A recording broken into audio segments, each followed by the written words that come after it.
You ever say yes to something when you know you really want to say no? I think that everybody in the world can relate to that. Um, because we don't want to disappoint people and we don't want to deal with a confrontation, but the idea of being a disappointment is a really big deal. So we end up sitting through awkward meetings and social things, or doing more than our fair share of the work, or having to juggle our calendars just to make sure we can fit, and all of the things and the hoops we jump through to make sure that we can keep our promise and not disappoint somebody when we knew we should have said no. But the thing that I really want you to get is disappointing people is not what you do.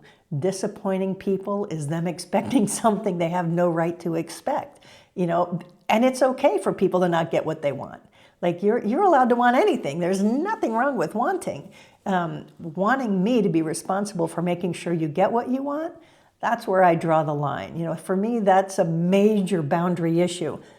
But to be clear, I know the difference between them being disappointed and me being a disappointment. I'm not a disappointment unless I say I'm a disappointment. And if I'm a disappointment, is because I've disappointed myself. Because when I show up for myself, there is no way I'm going to be disappointing other people. They're disappointing themselves by wanting something from me that they don't have a right to want. Remember that.